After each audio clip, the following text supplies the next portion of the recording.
Exécution du budget 2026 au Cameroun, les dés sont jetés.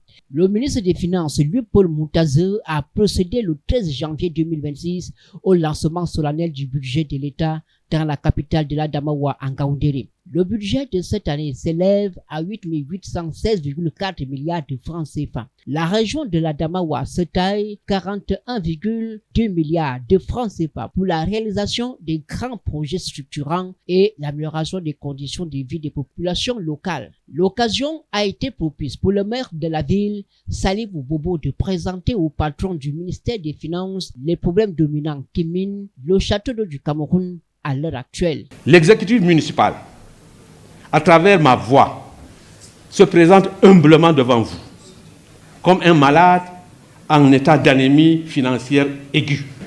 Et pour permettre donc à la communauté urbaine de Ngaoundéré de poursuivre convenablement ses ambitions de développement local auto-centré, il suffit de nous aider à surmonter ces pesanteurs budgétaires qui freinent la poursuite de nos objectifs à travers une transfusion sanguine financière d'urgence qui s'avère donc nécessaire, notamment par l'apurement total des dettes fiscales vis-à-vis de l'État et de certaines entreprises privées héritées de l'ancien exécutif de la communauté urbaine de Ngaoundéré, dont l'ardoise est considérable et impayée lors de notre prise de fonction et qui réapparaît toujours au rang des restes à payer qui freinent considérablement nos projets de développement local.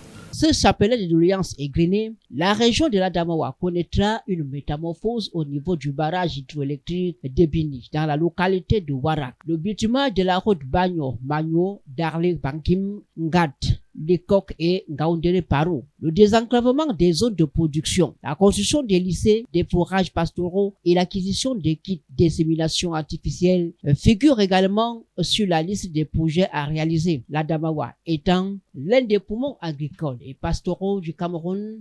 Des mesures fiscales ont été prises pour stimuler l'activité agro-pastorale. Il en est de la suppression de la TVA sur les engrais et intrants agricoles, l'annulation des droits d'enregistrement et taxes foncières, l'allègement de la charge salariale des ouvriers saisonniers, entre autres. Pour le ministre des Finances, Louis-Paul Moutaze, le budget 2026 est un budget ambitieux au regard de la vision du chef de l'État qui s'attend à voir les objectifs fixés dans la stratégie nationale de développement 2020-2030 atteints. Pensons au budget 2026 qui est un budget ambitieux, très réaliste et qui montre que sa bonne exécution poserait un jalon important dans la réalisation des objectifs du chef de l'État, à savoir créer un État fort, un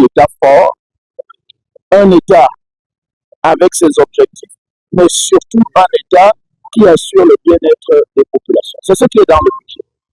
D'où les innovations dont nous avons entendu parler et qui concernaient la promotion de l'emploi jeune, de l'autonomisation des femmes, qui consacrait un relèvement des recettes budgétaires. Et je crois qu'il faut le rappeler, parce qu'on lit souvent par-ci, par-là, la dette, etc. Il faudra rappeler à tout le monde que le budget de l'État est principalement, ou 2/3, financé par les recettes. Les axes prioritaires pour 2025 sont la sécurité, surtout au niveau des frontières et des grandes agglomérations, l'économie, avec la mise en œuvre du programme d'impulsion initiale et du plan d'import-substitution, le renforcement de l'offre énergétique, le rachat des actions d'actifs à Eneo et le développement des infrastructures de transport. Au plan social, l'on note l'intensification de la formation professionnelle, la veille sanitaire, l'amélioration du plateau technique hospitalier et des infrastructures scolaires, entre autres. Pour la région de l'Adamawa, le ministre Louis-Paul Moutaze a félicité les efforts des autorités dans le processus de développement local et l'amélioration des conditions de vie des populations.